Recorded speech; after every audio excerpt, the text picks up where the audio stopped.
आगे बढ़ने के संकल्प की तरफ बढ़ रहा है और खास करके माननीय प्रधानमंत्री ने जो 4 शब्द दिए हैं, गरीब, महिला, युवा, किसान, जिसको ज्ञान करके देते थे, इसमें इस वर्ष हमारे वित्त मंत्री द्वारा खास करके आई भी जोड़ा है। तो ज्ञान से ज्ञानी के मार्ग पर है। I for industry, I for infrastructure, जिसके लिए पर्याप्त रूप से हमारी सरकार ने प्रबंधन किए। देश के अंदर पहला ये बजट है जो एक तरह से रोलिंग बजट है। रोलिंग बजट के आधार पर हम अपने इस राज्य के अंदर आने वाले 2 वर्ष का भी एक खाका खींच करके इस साल के बजट से अगले साल तक के बजट को जोड़ करके जो हमने विकास का पैमाना बनाया है, अमृतकाल 2047 तक और क्रमशः चरणबद्ध हर 5-5 साल में अपनी राज्य की ग्रोथ लगातार बढ़ती जाए। इसी सिलसिले में बजट 2026-27 का आज का बजट जो विनियोग 4,38,317 करोड़ का है, जिसमें 2026-27 में राज्य का सकल घरेलू उत्पाद 18,48,274 करोड़ का अनुमानित है। 2025-26 में पुनरीक्षित अनुमान जो इसकी वृद्धि है ये 10.69% की वृद्धि है। इसमें प्रति व्यक्ति आय 2024-25 की तुलना में 25-26 में 9% की ग्रोथ हुई है। 2026-27 में पूंजीगत व्यय राज्य के सकल घरेलू उत्पाद का 4.80% अनुमानित है। सकल राज्य घरेलू उत्पाद से राजकोषीय घाटा 3.87%। सामान्यतः ऋण सीमा ये 3% की होती है और हमारे पास इस सीमा के अंतर्गत अतिरिक्त ऋण सीमा 0.87% की है। ऐसे में हम इस दायरे के अंदर राज्य के अंदर पूरे देश के अंदर भारत सरकार की गाइडलाइन के अंदर ही अपने बजट को रख करके आगे बढ़ रहे हैं। ये वर्ष 2026 हमने किसान कल्याण वर्ष के नाते से घोषित किया है। इस नाते से उत्पादन और उत्पादकता के लिए 28,158 करोड़ रुपया, आदान व्यवस्था हेतु 64,995 करोड़ रुपया, उपज के बेहतर मूल्य दिलाने के लिए 8,091 करोड़ रुपया, सुरक्षा चक्र विभिन्न प्रकार के फसल के बीमों के लिए 13,769 करोड़, कुल जमा इस किसान कल्याण वर्ष में कृषि वर्ष के लिए अन्य वित्तीय संसाधन सहित 1,15,013 करोड़ रुपए की धनराशि का प्रबंधन किया है। बहुआयामी गरीबी सूचकांक बजट में राज्य की एक अभिनव और दूरदर्शी पहल है। पूंजीगत व्यय वित्तीय वर्ष 2023-24 में और 24-25 में 25-26 में 30% की ग्रोथ से हमारा राज्य आगे बढ़ रहा है। ये अपने आप में एक बड़ी उपलब्धि है। अधोसंरचना विकास में बजट 26-27 में पूंजीगत व्यय परिव्यय में 1 लाख करोड़ से अधिक है, जो प्रदेश के इतिहास में पहली बार हो रहा है कि हम पूंजीगत व्यय में 1 लाख करोड़ से आगे के इंफ्रास्ट्रक्चर के काम के लिए धनराशि का प्रबंधन रख रहे हैं। हमारा अपना वैसे तो सबको जानकारी है ही, समृद्ध मध्य प्रदेश, संपन्न मध्य प्रदेश, सुखद मध्य प्रदेश और सांस्कृतिक मध्य प्रदेश। बगैर संस्कृति के हमारा राज्य अधूरा है और सुखद संपन्न से हमारे राज्य के अंदर गरीबी से लड़ने का, युवाओं को हौसला दिलाने का और इसी आधार पर समृद्धि का मार्ग धारण करने का संकल्प हमारा है। अर्थात सर्वस्पर्शी, समावेशी विकास, सुशासन, पर्यावरण, पर्यटन और सांस्कृतिक पुनरुत्थान पर हमने इस प्रोजेक्ट को फोकस किया है। आपने ध्यान दिया होगा, पिछले समय हमने समृद्ध मध्य प्रदेश 2047 का दृष्टि पत्र का लक्ष्य रखने का निर्णय किया है। मुझे इस बात की प्रसन्नता है, इस दिशा में बढ़ते हुए ये कदम हमारा अपने उसी भाव को लेकर आगे बढ़ रहा है। इस आधार पर जब हमारे छोटे छोटे गांवों तक सड़क पहुंची है, अब आगे बढ़ करके मजरे टोले तक भी हम सड़क ले जाने वाले हैं। इसके लिए 21,630 करोड़ रुपए की धनराशि का प्रबंध रखा है और इसी आधार पर 2026-27 के लिए 800 करोड़ रुपए का हमने इसमें प्रावधान किया है। 4,572 करोड़ के जो विभिन्न क्षतिग्रस्त पुल पुलियां हैं इनके लिए भी और पुनर्निर्माण के लिए भी हमने समावेशी सब प्रकार के विकास के ऊपर ध्यान दिया है। यही कारण है कि लगभग 900 करोड़ के पुल पुलिया पुनर्निर्माण के लिए 900 करोड़ की राशि का प्रावधान इस बजट में किया गया है। सिंहस्थ महापर्व को लेकर 13,891 करोड़ रुपए की राशि रखी गई है और 2026-27 में, क्योंकि सिंहस्थ तो 28 में है, ऐसे में आने वाले समय में और भी ऐसे कई कामों के लिए 3,060 करोड़ रुपए की प्रबंधन इस बजट में किया गया। अधोसंरचना के लिए शहरी विकास के दृष्टि से नगरीय निकायों के लिए कई प्रकार के विकास के काम करना है। इसके लिए हमने खासकर अधोसंरचना के लिए एक योजना का नाम दिया है द्वारका योजना। भगवान कृष्ण का वो काल जब द्वारकाधीश होकर उन्होंने दुनिया के अंदर अपनी द्वारका के माध्यम से धर्म की यात्रा भी और विकास का सुमार्ग दिखाया। हमारी स्थानीय निकाय की ये योजना द्वारका, जिसके माध्यम से अलग अलग प्रकार के हेड में लगभग 5,000 करोड़ की धनराशि रखने का हमने इसमें प्रावधान किया है। ने ग्रामीण क्षेत्रों के लिए इस वर्ष ये एक अद्भुत योजना बनी है, जिसके आधार पर जहां हमने पिछले समय ग्रामीण जनों को पट्टे दिए थे, उस पट्टे के बजाय लगभग 3,800 करोड़ की लागत से उनको मालिकाना हक देंगे। अब कई बैंकों में कई जगह ऋण के लिए या स्वामित्व के लिए आमतौर पर रजिस्ट्री का महत्व होता है, पट्टे को लोन लेने में अटपटा मानते हैं। मैं समझता हूं कि ये सबसे बड़ा निर्णय है, जिसके आधार पर हम मुद्रांक और पंजीयन शुल्क से ये जो किसानों को जो रजिस्ट्री कराई जाएगी, वो रजिस्ट्री का पूरा पैसा सरकार देगी और रजिस्ट्री उनके हक की होगी।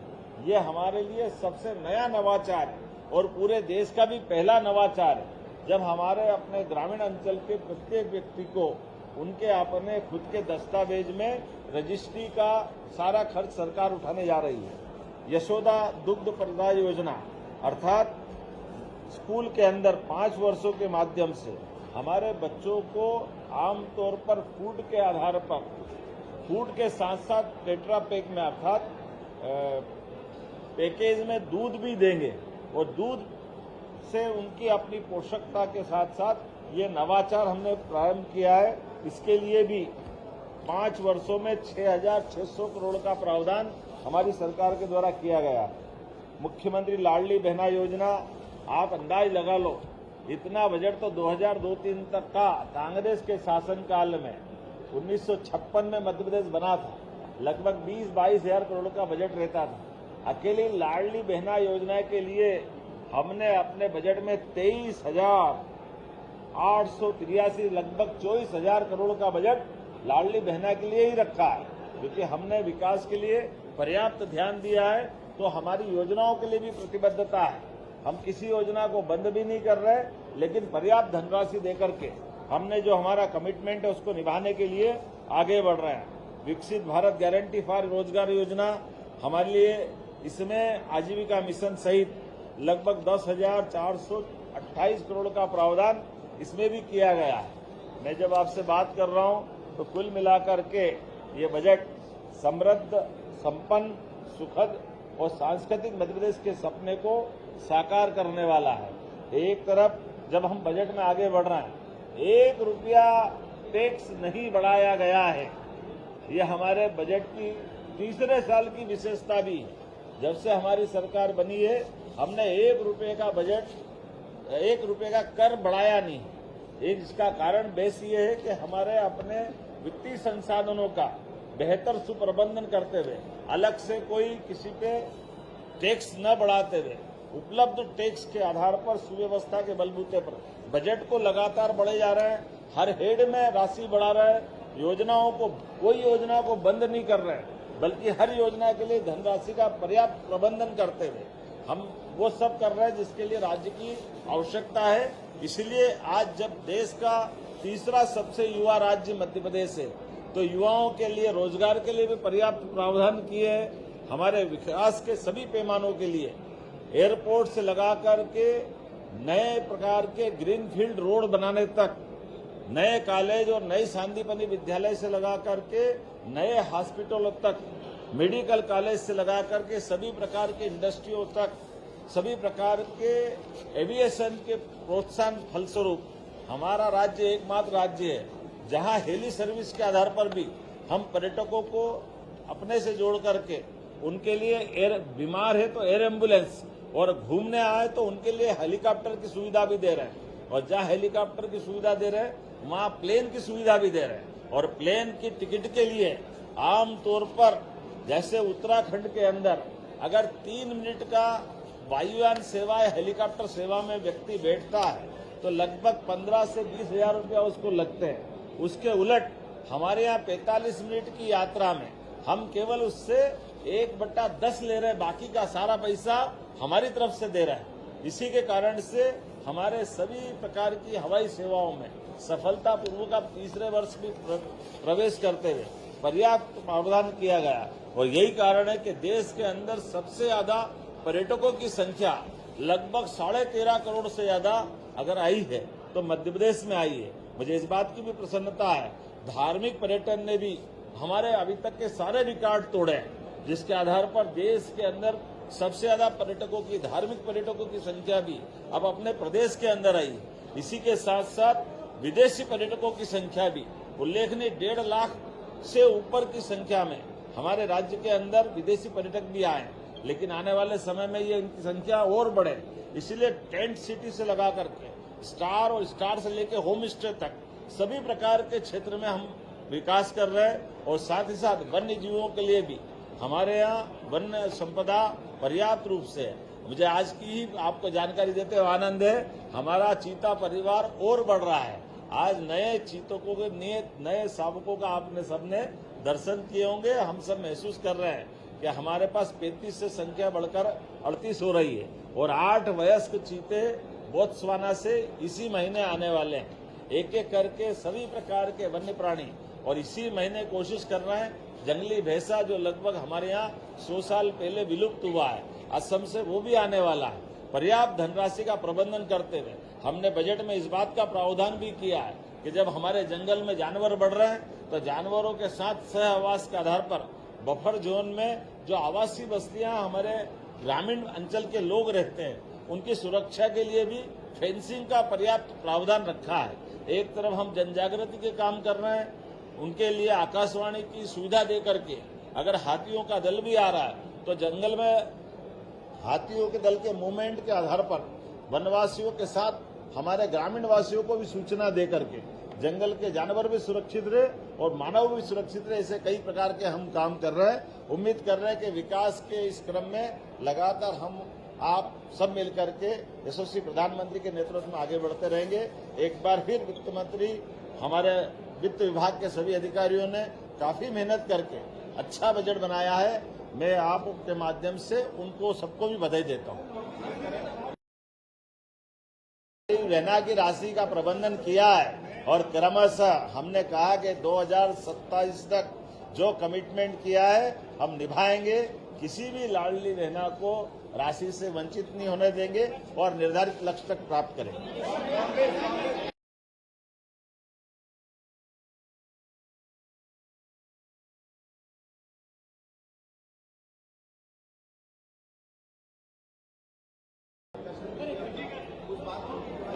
देखिए, आपके सबकी जानकारी के लिए दोबारा बताना चाहूंगा, हमारा बजट पिछले बार 4,21,000 करोड़ का था। इस वर्ष 4,38,300 करोड़ से ऊपर का है, लेकिन हमारे द्वारा जो वित्त की लिमिट है मात्र 72,000 करोड़ का कर्जा लिया था और 72,000 के कर्जे के आधार पर भी हमने अपने उस क्रम के आधार पर जो 4,21,000 करोड़ का हमारा पिछला बजट था, अब बताइए जो वो पूरा कर्जा बता रहा है वो 1 साल का नहीं है, वो जब से मध्य प्रदेश बना है 1956 से तब से चली आने वाली परंपरा है। उस परंपरा के बलबूते पर हमारे पास तो ली गई राशि से हम उसको पूंजीगत व्यय में ये पुल पुलिया बांध तमाम प्रकार के इंफ्रास्ट्रक्चर के काम ये उसी राशि से हम अपने संसाधन के भरोसे बना रहे हैं। और